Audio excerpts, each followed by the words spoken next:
വീണ്ടും അതിർത്തി കടക്കാൻ ശ്രമം. പാക് പൗരനെ പിടികൂടി സുരക്ഷാ സേന. ജമ്മു കാശ്മീരിൽ നിയന്ത്രണ രേഖ ലംഘിച്ചുകൊണ്ട് ഇയാൾ ഇന്ത്യയിലേക്ക് കടക്കാനുള്ള ശ്രമമാണ് അതിവിദഗ്ധമായി സുരക്ഷാ സേന തകർത്തത്. ഇയാളെ രജൌരി ജില്ലയിലെ മാഞ്ച്കോട് പ്രദേശത്ത് നിയന്ത്രണ രേഖ ലംഘിക്കാൻ ശ്രമം നടത്തിയപ്പോഴാണ് പിടികൂടിയത്. മുഹമ്മദ് ആരിഫ് അഹമ്മദ് എന്ന ആളെയാണ് പിടികൂടിയത്. ഇയാളിൽ നിന്നും 20,000 രൂപ പാകിസ്ഥാൻ കറൻസിയും പിടിച്ചെടുത്തിട്ടുണ്ട്. ഇയാളെ ചോദ്യം ചെയ്ത് വരികയാണ് എന്നും സുരക്ഷാ സേന അറിയിച്ചു. എന്തിനാണ് ഇയാൾ അതിർത്തി കടക്കാൻ ശ്രമം നടത്തിയത് എന്നതടക്കമുള്ള കാര്യങ്ങൾ അന്വേഷിക്കും. ഓപ്പറേഷൻ സിന്ദൂർ കഴിഞ്ഞ് മാസങ്ങൾ പിന്നിടുമ്പോഴാണ് വീണ്ടും പാക് പൗരൻ അതിർത്തിയിലേക്ക് നിയന്ത്രണ രേഖ ലംഘിച്ചുകൊണ്ട് തന്നെ ഇന്ത്യയിലേക്ക് നുഴഞ്ഞു കയറാൻ ശ്രമം നടത്തുന്നതും. നിലവിൽ ഇയാളുടെ പക്കൽ നിന്നും ആയുധങ്ങളൊന്നും തന്നെ കണ്ടെത്തിയിട്ടില്ല. വീണ്ടും ഇന്ത്യയിലേക്ക് നുഴഞ്ഞു കയറി മറ്റൊരു ഭീകരാക്രമണം നടത്താനുള്ള പദ്ധതിയുടെ ഭാഗമാണോ, ഇയാൾ പാക്ചാരനായി വന്നതാണോ എന്ന സംശയങ്ങളും ഉയരുകയാണ്.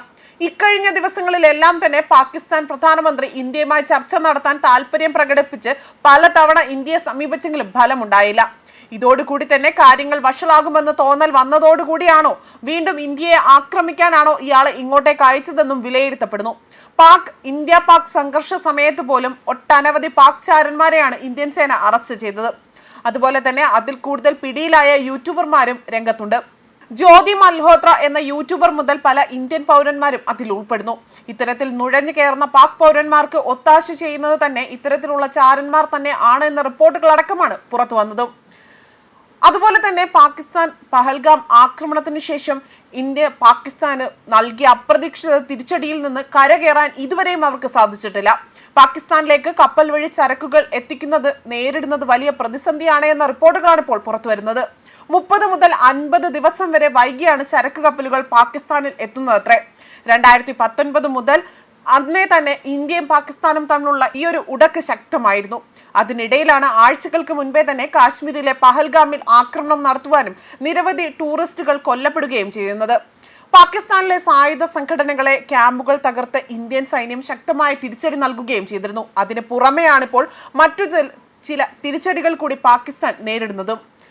പാകിസ്ഥാനിൽ നിന്നുള്ള കപ്പലുകൾ, പാകിസ്ഥാനിലേക്ക് പോകുന്ന കപ്പലുകൾ എന്നിവയെല്ലാം തന്നെ ഇപ്പോൾ ഇന്ത്യൻ തുറമുഖങ്ങളിൽ നിരോധനമുണ്ട്.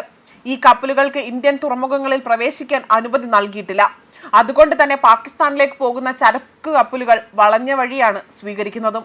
ഇത് കപ്പൽ ചരക്കെടുത്ത് കൂലി വർധനവ് അതിനും കാരണമായിട്ടുണ്ട്. ചരക്കുകൾ എത്തുന്നത് വൈകുവാനും ഇടയായി. 50 ദിവസം വരെ വൈകിയാണ് ചരക്കുകൾ എത്തുന്നതെന്നും കറാച്ചിയിലെ ചേംബർ ഓഫ് കൊമേഴ്സ് പ്രസിഡന്റ് വ്യക്തമാക്കുകയും ചെയ്തിട്ടുണ്ട്. മെയ് 2 മുതലാണ് ഇന്ത്യ പാകിസ്ഥാൻ ചരക്കു കപ്പലുകൾക്ക് ഇന്ത്യൻ തുറമുഖത്തെ നിരോധനം ഏർപ്പെടുത്തിയിരിക്കുന്നതും. അതുപോലെ വലിയ കപ്പലുകൾ ഇപ്പോൾ പാകിസ്ഥാൻ തീരങ്ങളിലേക്ക് വരുന്നതുമില്ല. പകരം ചെറു കപ്പലുകളാണ് ഇവിടേക്ക് എത്തുന്നത്. ഇത് ചരക്ക് കടത്ത് കൂലി കൂട്ടാനും കാരണമായിട്ടുണ്ട്. മാത്രമല്ല കപ്പൽ കമ്പനികൾ ഇൻഷുറൻസ് പ്രീമിയം വർദ്ധിപ്പിച്ചതും പാകിസ്ഥാന് വലിയൊരു തിരിച്ചടിയാണ് നൽകിയതും. ചരക്ക് കൂലി കൂടിയതോടുകൂടി തന്നെ അവശ്യ വസ്തുക്കളുടെ വിലയും വലിയ തോതിലാണ് വർദ്ധിച്ചിരിക്കുന്നതും. വലിയ തുകയാണ് ഈ ഇനത്തിൽ ഇപ്പോൾ പാകിസ്ഥാന് നഷ്ടം നേരിടുന്നതും. ഇതെല്ലാം കൂടെ ഇന്ത്യ ഇത്രയും വലിയ വമ്പൻ പണി നൽകിയതോടുകൂടി തന്നെ വീണ്ടും പാകിസ്ഥാൻ പ്രകോപനത്തിലാകാം എന്ന വിലയിരുത്തലുകളാണ് പുറത്തു വരുന്നത്. ന്യൂസ് ഡെസ്ക് കർമ്മ ന്യൂസ്.